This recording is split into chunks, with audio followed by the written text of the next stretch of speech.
I just want you all to know I'm sorry. I'm sorry for giving him those chances. I'm sorry. I see things now. I see them clearly. And I think I saw them way too late. Do you agree with this? All right, y'all aren't going to like this, and some of y'all are going to downright hate it.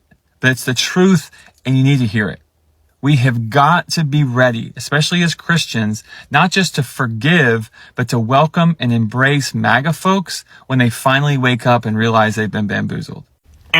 That's a no from me. Yeah, I'm not here as part of the welcome wagon. Said that before. I'll say it again. I think part of the reason why we continue to have some of the issues that we do have is because we don't snuff things out hard enough. When you have movements like this that are destructive, cause chaos, and are only meant to hurt people, you have to completely stuff it out. Otherwise, it just comes back. It's like a virus. You gotta squash it or it'll come back even stronger, and that's what we're seeing right now with this MAGA movement. So, no hate to this creator. I've seen him before. He's against MAGA, and I appreciate that. But I'm not here to welcome anybody back to the fold. If you want to do that, to each their own, but it's not gonna be me. That's a no from me, dog.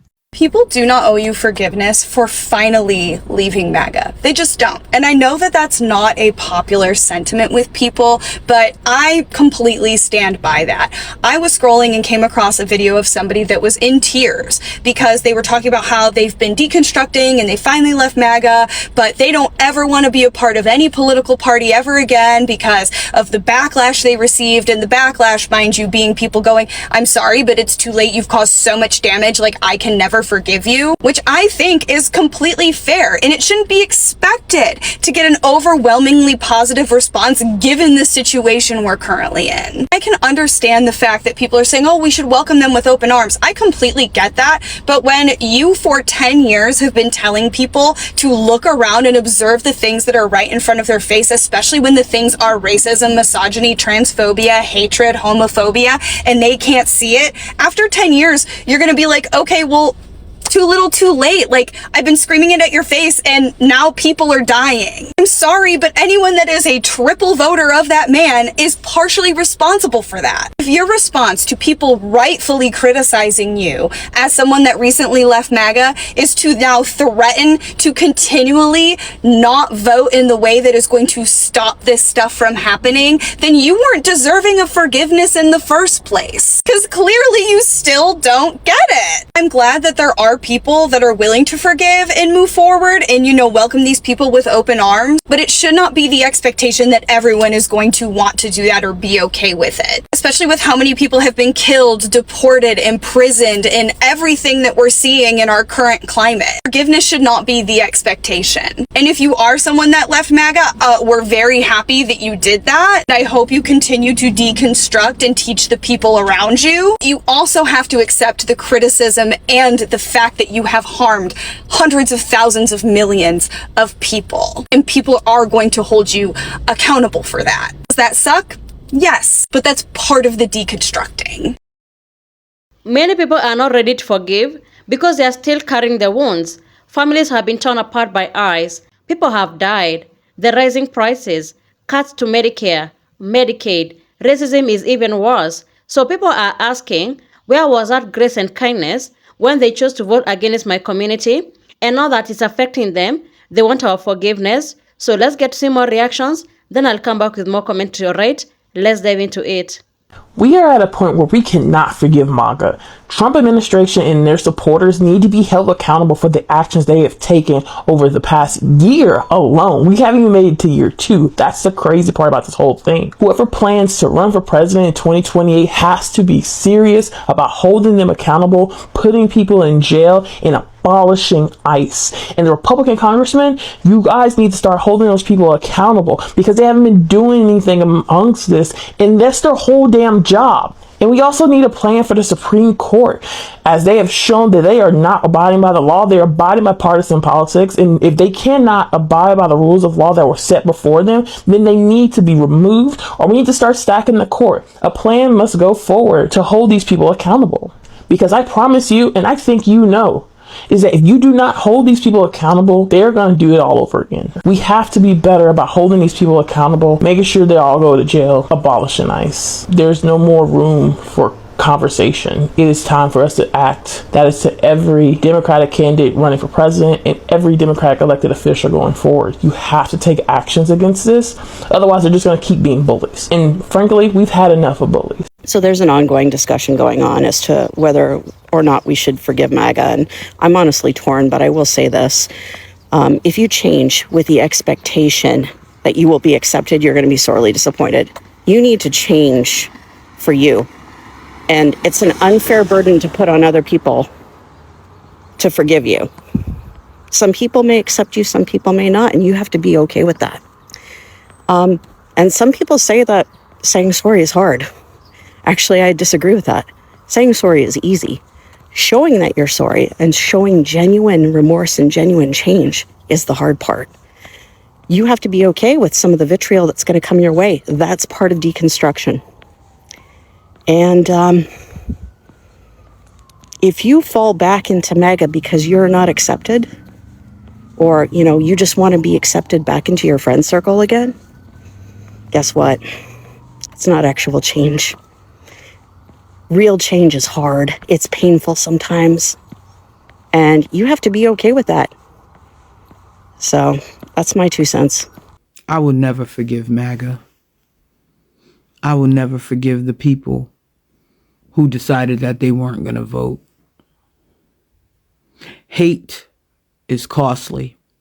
Racism is costly. Bigotry is costly. Misogyny is costly. Transphobia is costly. Xenophobia is costly. It all cost us because they thought by restricting the rights of others would make America great again, when we told them that America has never been great for anyone except cisgendered heterosexual white males, and now everybody, including them, are feeling the effects of their hatred. And some of them are backpedaling. Some of them are saying they were tricked. No, you weren't tricked. He said exactly what he was going to do, but you were okay as long as it was somebody who didn't look like you, who didn't think like you, who didn't praise like you, who didn't believe like you. It was protect the children as long as we were talking about drag queens and transgender people. But when it came to his name being mentioned 30,000 times in the Epstein files, it was fuck them kids. When it came down to him saying that he walked into the dressing room of Miss Teen USA where young girls were undressing and nude, it was fuck them kids. When he said, oh, I care about women, y'all forgot about the fact that he was found liable for essaying Eugene Carroll. He wouldn't keep her name out of his mouth, so she had to sue him again. He was, oh yeah, he really cares about women, right? Right. This is the same man and government that y'all voted for. They don't have money for SNAP. Think about that. The richest country, the greatest nation in the land, doesn't have money to put food on the table of every American in this country. But they had enough money to fire a missile that put 180 girls, kids, in the ground. They don't have money to quell the growing homeless population, but they have money for a ballroom that nobody asked for. They have money so Kristi Noem could get her cheeks clapped on a private jet. Our tax money. Our tax money. Now we're all going to suffer.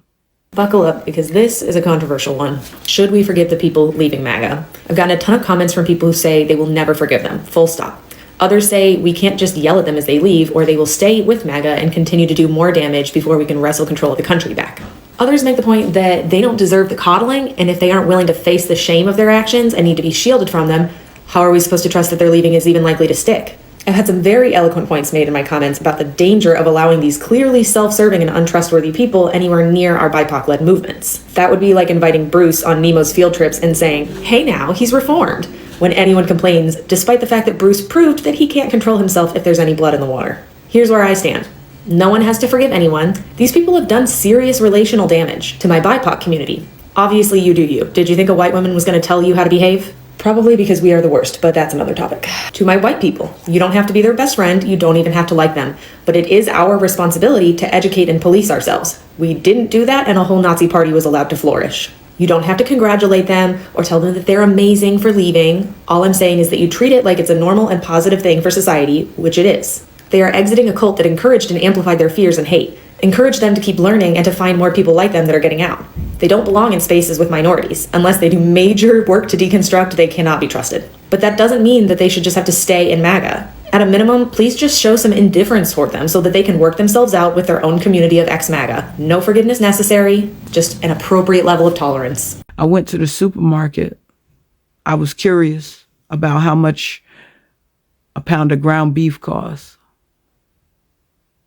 They don't sell packs of ground beef. Starts at 2 pounds where I live. It's about $12 or $13. 3.5 pounds of ground beef was $25.98. You got people robbing Peter to pay Paul, and neither one of them motherfuckers is getting paid. Trying to make ends meet.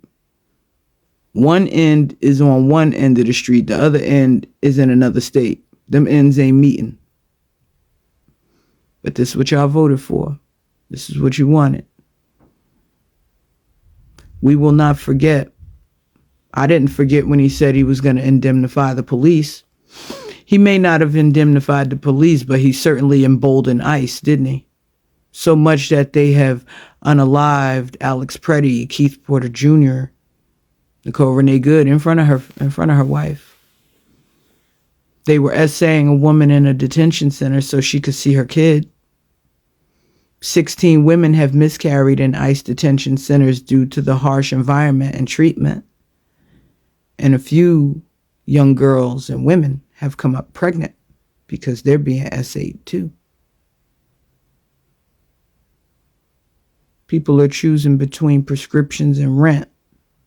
But this is the greatest country in the world. People are dying because they can't afford health care. They would rather die than be in debt. Some people would have rather be broke than be in debt. Now people would rather just lay down. Is America great again yet?